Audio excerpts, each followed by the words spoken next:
Hey, boys and girls. Today we are starting our unit for a story called The Chocolate Touch. The Chocolate Touch, though, is based off an old myth. So, myths are tales that are handed down by word of mouth. That means people just told these stories a long, long time ago. They tell about nature and they tell about human behavior, why people act the way that they do. When you read a myth, you'll notice that the author points out how somebody's behavior led to a lesson learned. Our story today is about King Midas.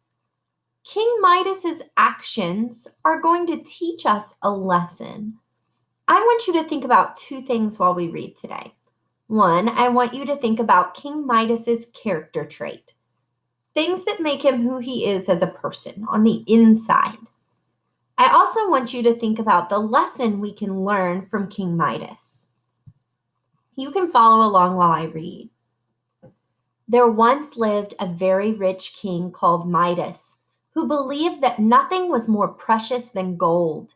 He loved its soft yellow hue and comforting weight in the palm of his hand. The chink of gold coins dropped into a leather purse sounded sweeter to him than the songs of his finest musicians. There was only one thing that Midas loved more, and that was his daughter, Aurelia.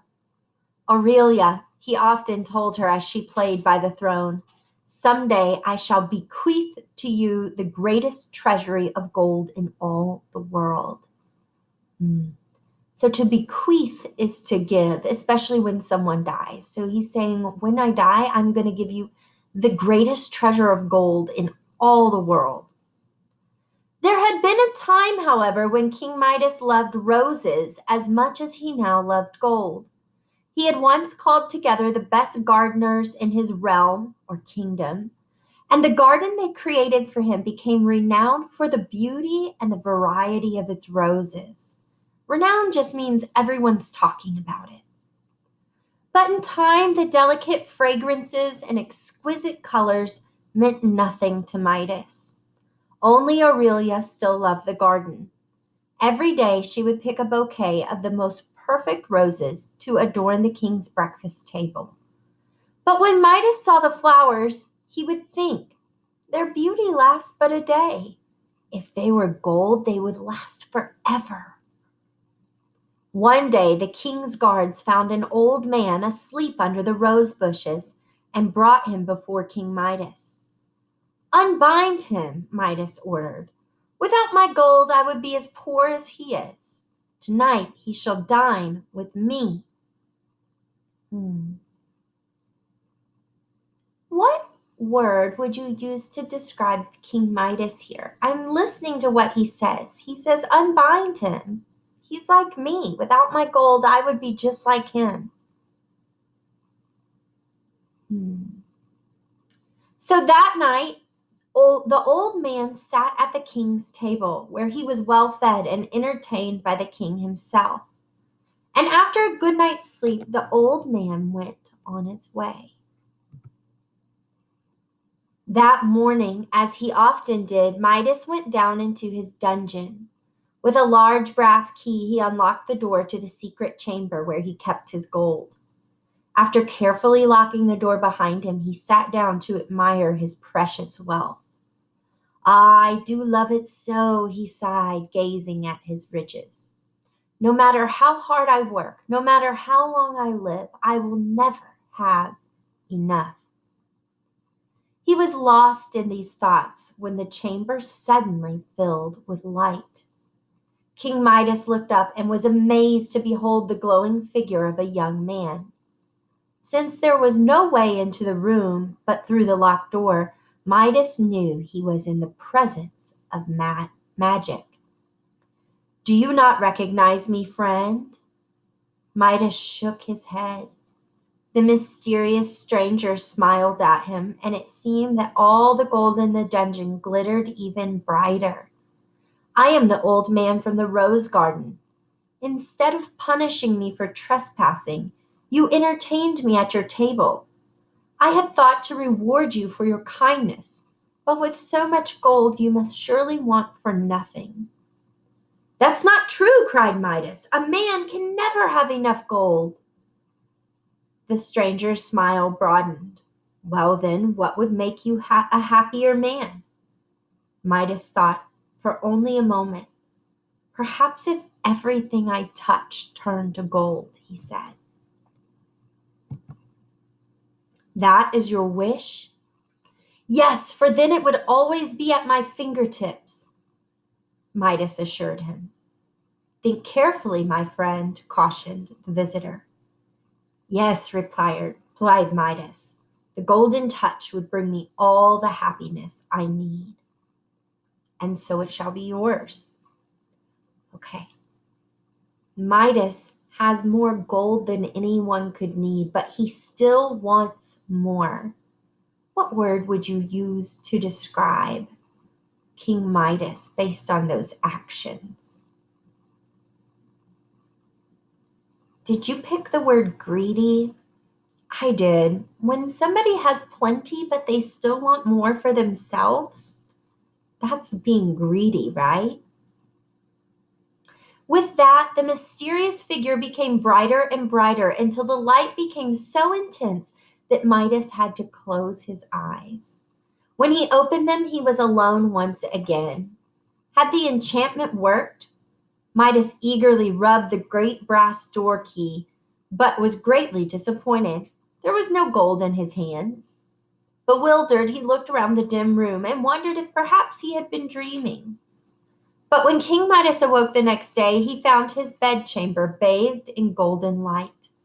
Glistening in the morning sun, the plain linen bed covers had been transformed into finely spun gold.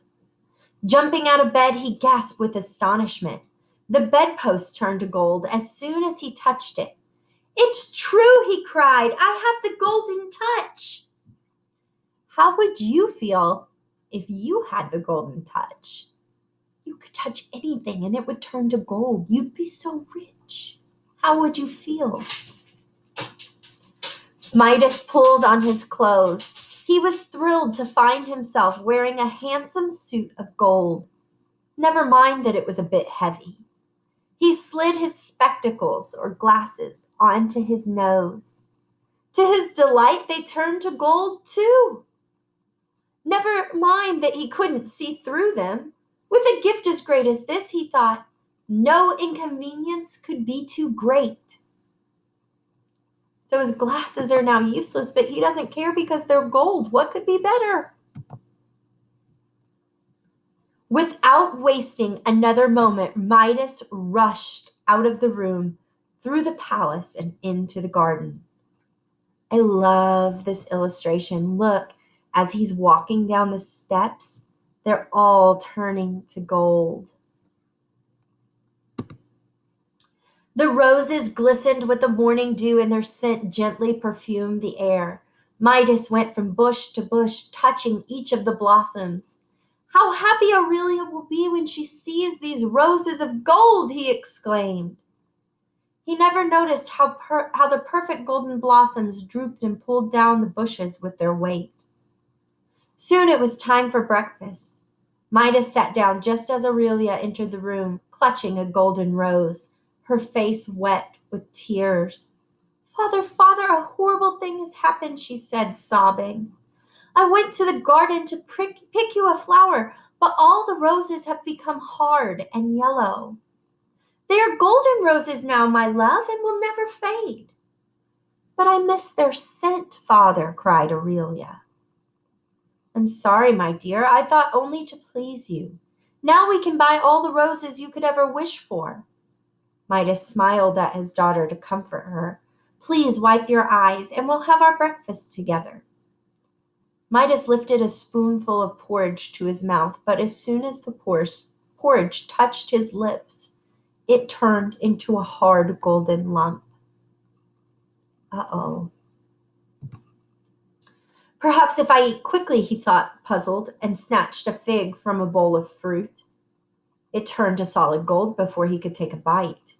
He reached out for some bread, but his fingertips had no sooner brushed against the loaf than it too turned to gold. He tried cheese and even a spoonful of jam, but all to no avail. How am I to eat? He grumbled. What's wrong, father? Asked Aurelia. Nothing, he answered, wishing not to worry her. Nothing at all, my child. But Midas began to wring his hands. If he's wringing his hands, how's he feeling? Worried, right? If he was hungry now, he imagined how much more hungry he would be by dinner. And then he began to wonder, will I ever eat again? Aurelia, who had been anxiously watching her father all this time, slipped out of her chair and went to comfort him. Please don't cry, she said. Midas smiled and took her hand in his, but suddenly he recoiled in horror. His daughter stood before him, an expression of concern frozen on her face, a teardrop clinging to her golden cheek. His cursed touch had turned Aurelia into a lifeless statue. Midas howled in anguish and tore at his hair. He couldn't bear to look at the statue, but neither could he bear to leave her side. Well, King Midas, are you not the happiest of men? Midas wiped his eyes and saw the mysterious stranger standing before him once again. Oh, no, I am the most miserable of men, he cried. What? Did I not grant your wish for the golden touch? Yes, but it is a curse to me now, Midas wept. All that I truly love is now lost to me. Do you mean to say, asked the young man, that you would prefer a crust of bread or a cup of water to the gift of the golden touch? Oh, yes, Midas exclaimed, I would give up all the gold in the world if only my daughter were restored to me. Then make your way to the river that flows past the borders of your kingdom. Follow the river upstream until you reach its source. As you cleanse yourself in the foaming spring, the golden touch will be washed away. Take with you a vase so that you may sprinkle water over any object you wish to change back to its original form. With those words, the young man vanished.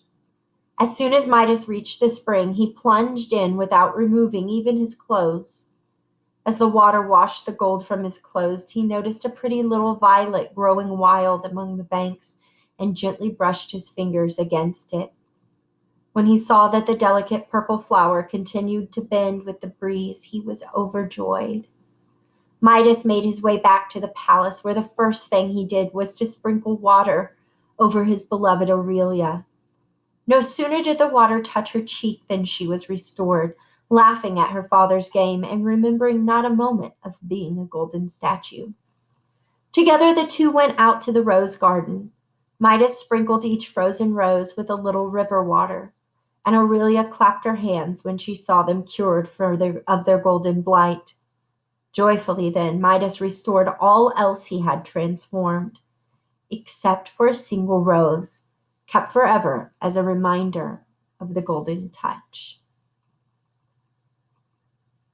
Now what character trait would you use to describe Midas? I would use the word humble. I think King Midas has realized that he was wrong. Gold isn't the most valuable thing in the whole wide world, is it? What is more valuable than being rich? Maybe being happy, having family, feeling loved. Those things are all much more important, right? So what is the lesson we've learned from our story? I'm going to give you a second to think about it and write down what you think. I think there are a few different lessons we can learn from this tale, but I think that one of them is that greed doesn't play out well in the end, does it? When you're greedy and all you care about is having more, you lose other things that are important. Maybe you don't turn your family or friends to gold, but maybe they don't really want to be friends anymore, right? Because you're greedy. and that's not fun to be around. Tomorrow, we will start our first novel study. It's called The Chocolate Touch, and I think you'll find the comparison with the King Midas story really interesting. Can't wait to start reading with you. I'll see you tomorrow.